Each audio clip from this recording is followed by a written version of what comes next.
Avez-vous déjà senti que vous portiez un masque si longtemps que vous en avez oublié la texture de votre propre peau? C'est subtil, imperceptible parfois. Ce n'est pas un mensonge criant. C'est un petit silence que vous vous imposez quand vous ne dites pas ce que vous pensez vraiment. C'est ce sourire poli que vous affichez, alors qu'à l'intérieur, quelque chose hurle.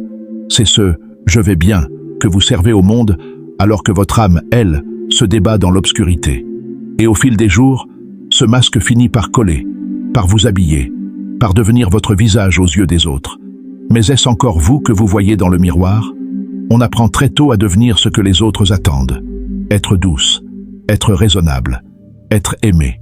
On devient l'ombre de soi-même en espérant qu'on nous voie.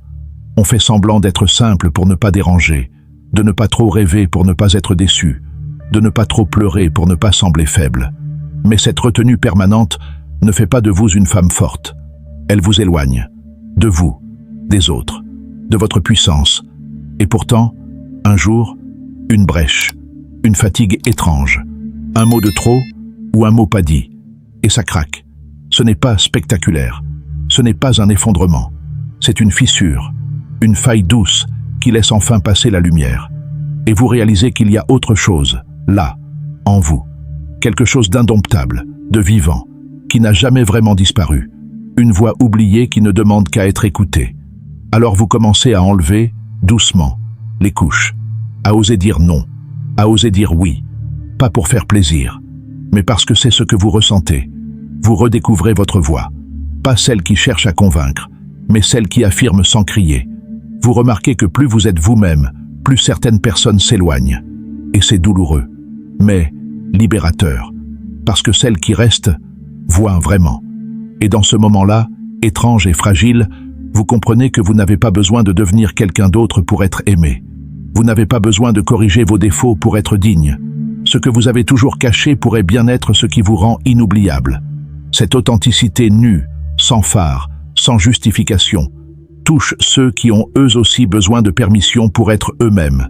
Ce n'est pas un acte de rébellion, c'est un retour, un souffle, une réconciliation. Ce n'est pas parfait, c'est humain. Et c'est dans cette humanité-là que se trouve votre magnétisme. Non pas dans la maîtrise, mais dans l'abandon. Dans le fait d'oser être simplement vrai. Elle ne fait pas semblant. Elle ne joue pas. Elle ne fuit pas. Sa simple présence évoque quelque chose de rare, de presque ancien. Elle entre dans une pièce et ce n'est pas l'attention qu'elle réclame. C'est l'air lui-même qui semble se réorganiser autour d'elle. Pas à cause de son apparence ou d'un quelconque pouvoir extérieur, mais à cause de cette manière étrange qu'elle a de ne pas s'excuser d'être là. Elle est enracinée, pas rigide, vivante, mouvante, mais centrée. Elle ne se disperse pas pour plaire, elle ne se déforme pas pour se faire aimer. Et cette paix, ce calme qu'elle dégage, n'est pas l'absence d'émotion. C'est le fruit d'un long voyage. Il y a eu des tempêtes, des nuits où elle ne savait plus qui elle était, des relations où elle s'est effacée, des promesses non tenues, y compris celles qu'elle s'était faites à elle-même. Il y a eu des moments où elle a tout donné pour se faire accepter, en oubliant que le prix était trop élevé. Elle a connu l'attente, le doute, le manque. Et c'est précisément ce qui l'a sculpté. Ce calme n'est pas inné, il est conquis, à force de regarder en face ce qui faisait peur, de cesser de se débattre contre elle-même. Ce n'est pas qu'elle ne ressent plus, elle ressent tout, plus fort que jamais. Mais elle n'a plus besoin de hurler pour être entendue. Elle n'a plus besoin de prouver quoi que ce soit. Elle sait maintenant que tout ce qu'elle cherchait à l'extérieur ne servait qu'à combler une absence en elle-même. Et le jour où elle a cessé de courir après l'amour, elle a commencé à s'aimer avec une intensité tranquille. Ce n'est pas une solitude imposée, c'est un choix, une manière de dire « Je ne prends plus ce qui me réduit, je n'accepte plus ce qui me fait douter de moi ». Elle ne mendie pas la compagnie, elle l'accueille quand elle est juste. Et quand ce n'est pas le cas, elle sait fermer la porte sans colère. Elle a compris que l'amour véritable ne force rien, ne contrôle rien, ne supplie pas. Cette manière d'être réveille quelque chose chez ceux qui la croisent. Une sorte d'écho, un rappel de ce qu'ils ont eux aussi oublié. Son regard, ses silences, sa manière d'écouter sans vouloir corriger l'autre, laissent une empreinte. Pas parce qu'elle veut être mémorable, mais parce qu'elle ne cherche pas à l'être. Elle vit à partir d'un centre qui ne dépend plus du chaos autour d'elle. Elle ne cherche pas à rassurer, ni à être validée. Et c'est justement cela qui rassure. Parce qu'en sa présence, on se rappelle qu'il est possible de vivre autrement, plus vrai, plus libre. Et puis un jour, elle s'est autorisée à ressentir, pas un petit peu, pas à moitié, entièrement, intensément. Ce n'était plus une question de contrôler ses émotions pour ne pas déranger, ni de se contenir pour rester dans les normes rassurantes de ce qu'on attend d'elle. C'était une déferlante, une évidence. Elle n'avait plus envie de s'excuser pour sa sensibilité, ni pour ses colères, ni pour ses élans. Elle ne voulait plus ajuster sa lumière pour apaiser l'inconfort des autres. Pendant longtemps, elle a cru qu'elle devait se faire petite pour être aimée, qu'être trop passionnée, trop émotive, trop entière, c'était une forme d'excès à réprimer. Alors elle a appris à se tempérer, à lisser ses élans, à rentrer dans les cases. Mais à force de se réduire, elle a fini par ne plus se reconnaître, jusqu'à ce qu'elle comprenne. Sa capacité à ressentir n'est pas une faille, c'est une force, une beauté brute, une vérité. Elle est de celles qui vibrent fort. Elle pleure devant une chanson, elle frémit devant la beauté d'un ciel. Elle peut aimer sans filet, tomber sans promesse de rattrapage, écouter avec le cœur ouvert, même quand ça fait peur. Sa présence n'est pas tiède. Elle n'est pas tiède. Elle brûle, mais pas pour consumer. Elle éclaire. Et cette intensité, au lieu de l'étouffer, elle a appris à la canaliser.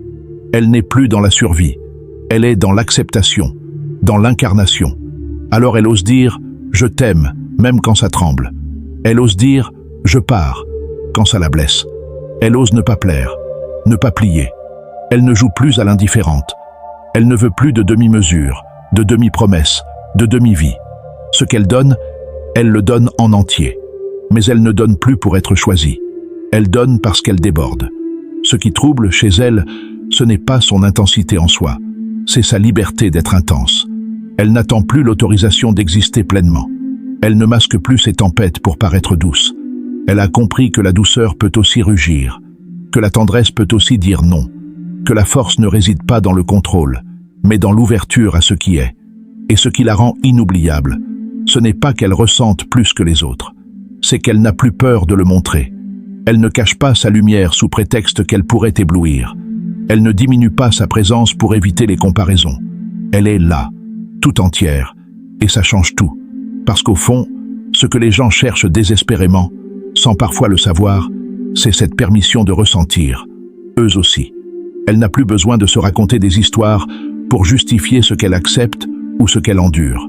Elle a cessé de croire que l'amour se mérite en se pliant, que la valeur se prouve en sacrifiant des bouts d'elle-même. Elle n'attend plus d'être choisie pour se choisir. Et c'est là, dans ce basculement discret mais radical, que quelque chose a changé à jamais. Il fut un temps où elle restait, même quand tout en elle criait de partir. Elle espérait des gestes qui ne venaient jamais, des mots qu'on ne savait pas lui dire. Elle interprétait le silence comme une promesse, au lieu d'un abandon. Elle voulait tellement que ça marche, qu'elle oubliait de vérifier si elle se sentait encore vivante dans cette histoire. Mais elle a appris, durement, lentement, profondément. Aujourd'hui, elle n'a plus peur de la solitude. Pas parce qu'elle s'est endurcie, mais parce qu'elle s'est remplie. Sa propre compagnie est devenue un lieu sûr. Elle n'a plus besoin de combler des vides avec des présences tièdes. Elle ne cherche pas à être entourée à tout prix. Et quand elle ouvre la porte de son intimité, ce n'est plus pour être sauvée. C'est pour partager, pour coexister, pour vibrer à deux, mais jamais pour se dissoudre dans l'autre. Elle ne supplie plus, elle invite. Elle ne poursuit plus, elle attire. Elle ne retient plus, elle laisse libre. Parce que ce qu'elle a trouvé en elle est plus vaste que ce qu'elle aurait pu mendier ailleurs. Elle ne voit plus la fin d'une relation comme un échec, mais comme un mouvement naturel. Elle ne se définit plus par ce qu'on lui donne, mais par ce qu'elle incarne. Et ce n'est pas une question de froideur, ni de distance. C'est un amour vaste, lucide, sans dépendance. Quand elle aime, c'est toujours avec intensité, mais jamais contre elle-même. Elle n'écrase pas sa vérité pour préserver un lien. Elle n'arrondit pas les angles de son âme pour qu'on l'accepte. Elle ne se fond pas, elle se tient. Ce genre d'amour, celui qu'elle se porte, rayonne.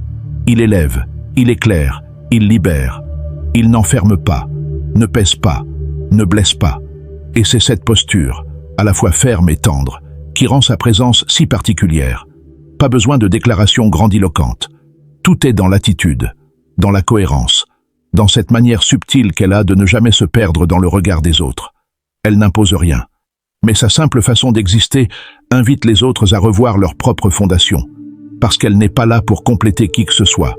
Elle est là pour marcher à côté, entière. Et cela, peu de gens l'oublient une fois qu'ils l'ont connue. Elle ne cherche pas à briller plus que les autres, ni à séduire par stratégie. Il n'y a rien de calculé dans sa manière d'être. Et pourtant, sa présence capte, non pas comme un feu d'artifice qui éblouit puis s'éteint, mais comme une flamme silencieuse, constante, qui réchauffe doucement et dont on se souvient longtemps après. Ce n'est pas une performance, c'est une vibration, une justesse qui désarme. Elle n'est pas celle qu'on oublie au détour d'une conversation, pas parce qu'elle impose sa voix, mais parce qu'elle parle avec sens. Ses mots sont pesés, mais jamais figés. Elle parle peu parfois, mais quand elle le fait, on écoute. Il y a une densité dans son regard, une gravité douce dans ses silences. Elle ne cherche pas à impressionner, elle cherche à toucher. Et elle y parvient, sans le vouloir. Ce n'est pas le nombre de ses gestes qui marque, c'est leur alignement. Elle ne promet pas à la légère, mais ce qu'elle dit, elle le vit. Il n'y a pas de duplicité, pas de masque social. Elle n'est pas parfaite, mais elle est cohérente. Et cela, dans un monde où tout semble formaté, manufacturé, lisse et d'une puissance rare. Parce que l'on sent, sans toujours pouvoir l'expliquer, qu'avec elle, rien n'est joué. Il y a dans sa façon de vous regarder une reconnaissance silencieuse, comme si elle voyait au-delà de ce que vous montrez. Elle ne juge pas, elle ressent, elle ne s'impose pas, elle s'accorde, elle n'occupe pas l'espace, elle le transforme, pas en effaçant les autres, mais en les invitant à descendre plus profondément en eux-mêmes. Et ce qui émerge de cette posture, ce n'est pas une image, mais une énergie. Elle ne se résume pas à un style ou à une attitude. Elle rayonne parce qu'elle est en accord avec elle-même. Ce n'est pas toujours confortable. Sa vérité peut déranger, mais elle ne la dilue jamais pour mettre les autres à l'aise. Elle offre ce qu'elle est, et c'est à chacun de choisir comment y répondre. Ce n'est pas de la distance, c'est de la densité. Ce n'est pas de l'orgueil, c'est de la présence. Elle ne vous pousse pas à l'aimer, mais vous partez avec quelque chose d'elle, même sans le vouloir. Un écho, une trace, quelque chose qui vous parle, sans bruit. Et ce magnétisme-là, il ne se vend pas, ne se copie pas, ne s'imite pas. Il naît de l'intérieur, d'un lieu que très peu osent explorer. Elle l'a fait, et ça se sent. Il y a eu un moment, imperceptible peut-être, où elle a cessé de se demander ce que l'on attendait d'elle, où elle n'a plus cherché à se modeler selon les besoins extérieurs, les regards, les habitudes sociales. Ce n'était pas un rejet du monde, ni un repli sur soi. C'était un retour lent, profond, à cette partie d'elle qui avait trop souvent été mise en pause, celle qui savait, celle qui ressentait avant de réfléchir, celle qui n'avait pas besoin d'approbation pour exister. Elle a commencé à écouter cette voix intérieure que depuis longtemps elle faisait taire. Ce n'était pas une voix douce. Parfois, elle grondait. Parfois, elle pleurait. Mais elle était vraie. Et elle parlait d'un feu oublié, d'un instinct mis de côté, d'une intuition que l'on apprend trop tôt à ignorer. En renouant avec cette voix, elle a compris qu'elle s'était trop longtemps battue contre elle-même, qu'elle avait essayé d'être bonne au lieu d'être libre, de plaire au lieu de vivre. Le monde n'aime pas toujours ce genre de femme. Elle dérange, elle ne demande pas la permission, et elle ne suit pas les chemins balisés. Elle ne se justifie pas pour exister. Elle ressent, elle agit, et parfois, elle dérange ceux qui vivent encore dans la peur de ce qu'ils sont. Elle n'est pas là pour rassurer, elle est là pour être, et cela suffit. Elle ne court plus après ce qui ne la nourrit pas, elle ne cherche plus à convaincre, elle n'explique pas ce qui est évident pour elle, parce que dans le silence de son intériorité, elle a trouvé plus qu'un refuge, elle a trouvé une boussole, et elle la suit, quoi qu'il en coûte. Ce n'est pas de la rigidité, c'est une fidélité, à elle-même. Dans un monde où l'on est souvent encouragé à se perdre pour se faire aimer, elle a choisi l'inverse, se retrouver, quitte à être incomprise. Mais cette solitude-là n'est pas vide, elle est pleine, elle est noble, elle est fertile, elle est habitée par la connaissance de soi, par cette clarté qui fait qu'elle n'a plus besoin de s'étourdir pour fuir. Et c'est peut-être ce qu'il y a de plus attirant chez elle. Ce calme étrange qu'on perçoit chez quelqu'un qui n'a plus besoin de dominer pour exister. Elle ne rivalise pas, Elle ne se compare pas. Elle trace sa route. Avec cette force tranquille qui ne fait pas de bruit, mais qui transforme tout sur son passage. Elle est devenue cette femme qu'on ne comprend pas toujours, mais que l'on n'oublie jamais.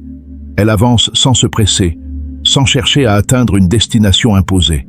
Elle ne court plus après les standards, les modèles préfabriqués, les succès validés par la foule. Elle marche à son rythme, parfois lente, parfois fulgurante, mais toujours en lien avec ce qu'il appelle de l'intérieur. Il y a dans ses gestes une intention, dans ses choix, une profondeur. Elle ne vit plus à moitié. Elle ne s'autorise plus les presque, les bientôt, les un jour peut-être. Si quelque chose ne la fait pas vibrer, elle ne s'y attarde pas. Elle a compris que vivre intensément ne voulait pas dire être partout, mais être pleinement là, où elle est. Que l'abondance n'est pas une accumulation, mais une sensation d'alignement. Que le bonheur n'est pas quelque chose à atteindre, mais un état à incarner, même par fragments. Et ces fragments, elle les chérit. Un regard sincère, un moment de silence entre deux respirations, la saveur d'un instant fugace qui n'a besoin d'aucun témoin pour être précieux. Autrefois, elle cherchait un sens dans les yeux des autres. Elle tendait son âme en espérant qu'on la nomme. Aujourd'hui, elle n'attend plus qu'on la définisse. Elle s'invente chaque jour. Elle prend le risque de changer d'avis, de recommencer, de lâcher ce qui a longtemps été son refuge. Elle sait que rien n'est figé, pas même elle. Et dans cette impermanence, elle a trouvé une stabilité inédite. Elle ne joue pas à l'indifférente, mais elle ne s'effondre plus à la première tempête. Elle n'a pas besoin de l'armure, car elle a appris à être nue, vulnérable, vraie. Elle sait poser des limites sans élever la voix, dire non sans se justifier, accueillir l'autre sans s'abandonner. Elle a quitté le territoire du besoin pour entrer dans celui du choix. Et cela change tout. Ce qu'elle offre n'est pas une promesse d'éternité, mais une présence totale. Elle n'est pas dans la démonstration, mais dans la vérité. Ce n'est pas qu'elle ne doute jamais, c'est qu'elle ne laisse plus ses doutes la gouverner. Elle a fait la paix avec ses contradictions, avec ses parts d'ombre, avec ses hésitations. Et cette paix se sent. Elle ne convainc pas, elle incarne. Alors, quand elle vous regarde, quand elle vous écoute, ce n'est pas pour juger ni corriger, c'est pour être avec vous, vraiment. Son attention n'est pas une faveur, c'est un cadeau. Elle n'illumine pas pour attirer les regards, mais parce qu'elle ne sait plus faire semblant d'être moins. Elle est devenue une force tranquille, une présence rare. Pas une image, pas une promesse, une expérience. Et cela, peu de cœurs savent s'en détacher une fois qu'ils l'ont rencontrée.